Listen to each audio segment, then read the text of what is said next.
Have you ever heard about?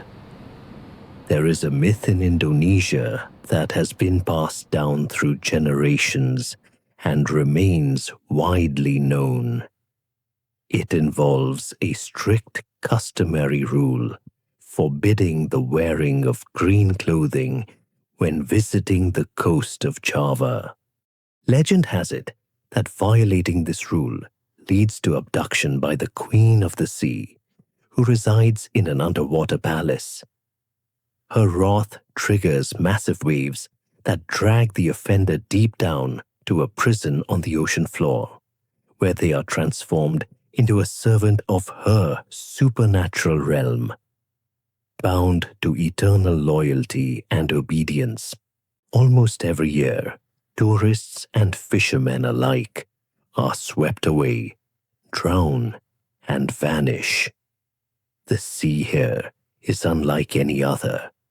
The waves do not merely roll, they crash violently. The currents do not simply drift, they drag you under.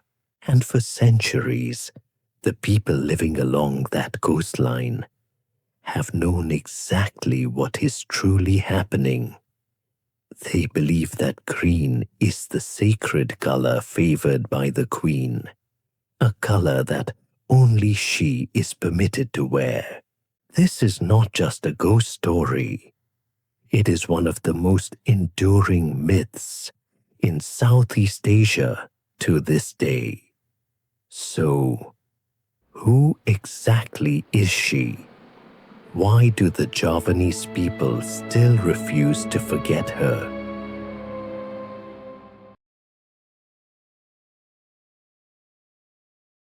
She is Nyi Roro Kidul, the ruler of the Southern Sea off the coast of Java, revered as the guardian goddess of the ocean. She is believed to possess supernatural powers to control storms and preserve the natural world. In local belief, she's depicted as a beautiful woman with long flowing black hair, appearing graceful and commanding. Yet, her gentle smile and piercing gaze radiate a powerful, mystical aura. She's often depicted wearing traditional royal court attire, such as a sea green kebaya. Her body was adorned with various pieces of distinctive royal gold jewelry, including sparkling necklaces, bracelets, and earrings. As a queen, she frequently wears a gem-studded gold crown. Its presence is often marked by a sudden change in the air's scent to the fragrant aroma of jasmine, cantil flowers, or incense. In various spiritual visions and myths, she often appears riding a gold-plated chariot that speeds across mighty waves, drawn by supernatural black or white horses, exuding an aura that blends the nurturing charisma of a mother figure with a deeply mystical, intimidating presence, all imbued with the potent energy of the water element. In Javanese court legends, this figure is believed to be capable of shape-shifting. She is depicted as a young girl in the morning, a mature woman in the afternoon, and an old woman at night. Some versions of coastal folklore also recount that the lower part of her body resembled a fish's tail, much like a mermaid's, perhaps because she inhabited the ocean. Myths concerning a sea goddess are also known in several Southeast Asian countries. Although the specific myths vary, the figure of a guardian goddess of the sea is a common theme in the region, underscoring traditional beliefs in the supernatural power of water as both a source of life and a source of danger. For instance, the Chinese community venerates the goddess Mazu, who is regarded as the patron deity of the seas and oceans. She is deeply revered by fishermen, sailors, and migrants, as she is believed to protect them from danger and storms while at sea. The Philippines has a myth about a sea fairy, known in its mythology as a sirena, a mythological aquatic creature that is half woman and half fish. She is known for luring sailors and fishermen with her incredibly melodious voice. The same applies to Nyi Roro Kidul from Indonesia. She is revered as a majestic ocean spirit who ensures an inexhaustible supply of fish, thereby supporting the economic well-being of coastal families throughout the year. Fishermen along the southern coast regularly perform sea offering ceremonies in her honor to seek protection against dangerous waves and storms, and to ensure an abundant catch. Yet behind her majestic and deeply respected persona lies a sorrowful tale, one harboring trauma and heartache that have not yet fully healed for the queen who rules the seas. This is the most popular story, and it has been passed down through generations to this day. Long ago, centuries past, in the powerful ancient Javanese realm of Pakuan, Pajajaran, there lived a kind-hearted princess of such extraordinary beauty that she earned the honorary title Sun Goddess. She was Princess Kadita, the daughter of King Prabu Siliwangi. Beyond her physical beauty, she inherited her father's intelligence and wisdom, as well as his firm leadership. Recognizing Putri Kadita's exceptional qualities, her father intended to prepare her as the sole heir to the royal throne. However, within the palace walls, there were those who would not accept this. Dewi Mutiara, the king's chief consort, viewed the plan as a direct threat to her ambitions. Her political standing, her son's future, and her entire influence at court hinged on one thing: Princess Kadita must not ascend the throne. Driven by a lust for power and envy, she held secret meetings and hatched a sinister plot. Dewi Mutiara dispatched someone to hire a practitioner of dark magic from a remote village to unleash a terrifying supernatural curse. The next morning, Princess Kadita woke up to a situation she could not comprehend. Her entire body was covered in scabs and leprosy sores that emitted a pungent, foul odor. In the next room, her mother's condition was far worse. The king then summoned the finest royal physicians to administer treatment. However, every remedy and traditional cure attempted proved futile, and the physicians eventually gave up. Princess Kadita's mother, already physically frail, could hold on no longer. Within days, she passed away in agony, alone, with no cure to save her. The young Princess Kadita survived, yet she was forced to bear a double burden: the disease consuming her body and the grief consuming her soul. What followed was even more painful. The concubines incited the king with a seemingly plausible argument.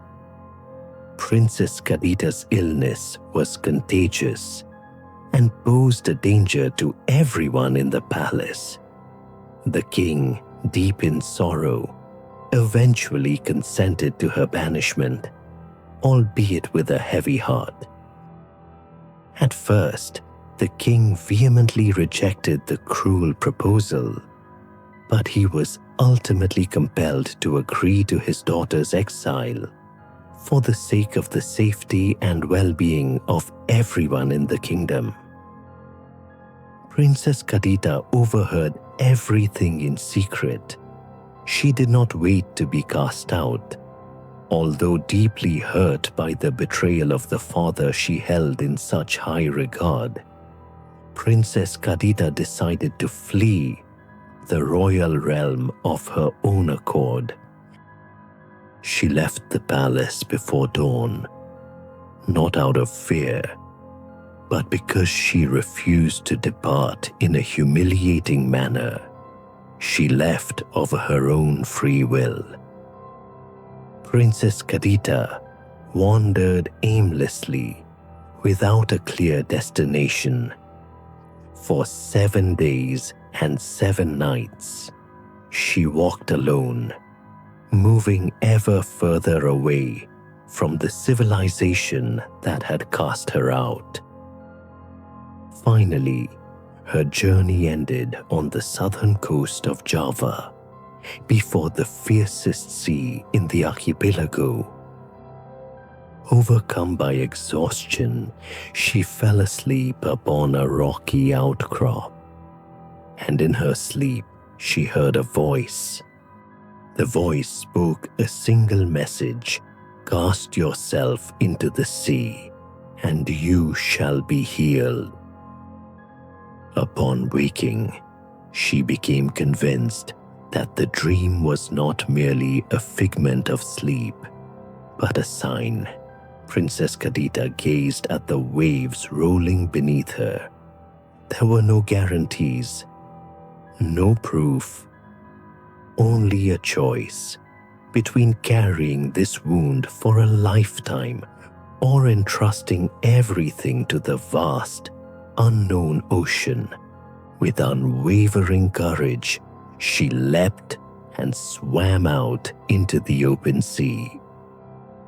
As her body was swept up by the ocean waters, something inexplicable happened. Every wound on her skin closed. Every scab vanished. She emerged at the surface a different woman, healthier, stronger, and possessing a beauty that surpassed even what she had once held. But she did not return home. The trauma ran too deep. Her father's betrayal was all too real. Princess Kadita decided not to return, not because she could not, but because she would not. The Southern Sea became her new home, and from there she built something that could never be taken away by anyone: her own kingdom. As news of her recovery spread, princes from various kingdoms arrived to seek her hand in marriage. Princess Kadita set a non-negotiable condition: anyone wishing to marry her had to defeat her in combat amidst the waves of the Southern Sea. Hundreds of princes tried. All of them were defeated. Yet, rather than departing in shame, most of them knelt and voluntarily pledged themselves as her loyal followers. From that moment on, she was no longer known as an exiled princess, but as an unconquerable queen. She was forever acknowledged by the people as the sovereign queen of the Southern Sea off the coast of Java, known by the name Nyi Roro Kidul. The folklore of Nyi Roro Kidul illustrates female resilience and independence. The story of Princess Kadita, who rose above betrayal and affliction, serves as a symbol of women's strength and autonomy. Nyi Roro Kidul is portrayed as a figure who takes control of her own destiny, ruling her sovereign territory in the southern sea without reliance on any male figure. To this day, local communities on the island of Java still hold the legend in high regard by performing annual rituals. The Yogyakarta Palace continues to observe a sacred tradition known as the Labuhan Parangkusumo ceremony, a ritual involving the casting of offerings such as fabrics, flowers, food, and other symbolic items into the southern sea as an act of reverence and a means to maintain harmony between nature, humanity, and the spiritual realm. Held annually to honor the ancestors of the Yogyakarta Palace, the event seeks safety and prosperity for the Sultan, the palace, and the people, while also strengthening spiritual bonds with the supernatural ruler of the sea. This yearly ritual typically takes place at Parangkusumo Beach, a site believed to be a mystical gateway to the kingdom of the Southern Sea. In Solo, Central Java, there is a highly sacred classical Javanese dance known as Bedhaya Ketawang, which is performed only once a year at the Surakarta Palace, Kasunanan Surakarta. This dance shares a profound emotional and spiritual connection with the legend of Nyi Roro Kidul. Its movements symbolize a romantic bond, depicting the spiritual love story and vow of fidelity between Nyi Roro Kidul and the kings of the Mataram kingdom. Far from being mere entertainment, the dance is regarded as a form of spiritual ritual. Strict requirements must be met by the women chosen to perform it. They must be in a state of ritual purity, meaning they cannot be menstruating, and are required to fast prior to the performance day. They wear full traditional Javanese bridal attire, as the dance symbolizes the spiritual marriage between the king and the ruler of the Southern Sea. The dance is performed by a group of exactly 9 female dancers. However, it is widely believed that during the performance, Nyi Roro Kidul herself is present and joins in, dancing as the 10th participant. In Sukabumi, West Java, there is a hotel with a profound spiritual connection to the ruler of the South Sea, the Grand Ina Samudra Beach Hotel. Within the hotel lies a legendary mystical room that is permanently kept vacant and never rented out to the public. Room 308 is dedicated specifically as a place of homage and a spiritual resting spot for Nyi Roro Kidul. The room's interior is dominated by green, her favorite color, and adorned with various paintings of Nyi Roro Kidul, alongside offerings such as jasmine flowers, incense, cosmetics, and other items. The room is frequently visited by members of the public and prominent figures alike who come to pay their respects, offer prayers, or engage in spiritual meditation. There is something compelling about the way the Javanese people have preserved this story. Over the centuries, Princess Kadita was not a hero who triumphed in battle. She did not exact revenge on Dewi Mutiara. She did not return to seize the throne that was rightfully hers. Instead, she left, and from her place of exile, she built something far greater than anything the kingdom had ever offered her. This is not merely a tale of good triumphing over evil. It is the story of someone cast out by her own system, by family, by institutions, and by the very people meant to protect her, who chose not to let that experience destroy her. In Javanese tradition, strength is not always displayed through aggression or confrontation. The most enduring strength is that which remains poised, quietly building itself up and waiting with calm resolve. It is like the southern sea itself, not always roaring, yet impossible to ignore. And perhaps that is why, after more than 5 centuries, Java still remembers her, not as a victim, not as a phantom, but as a queen. Do you dare to wear green clothing on the southern coast of Java?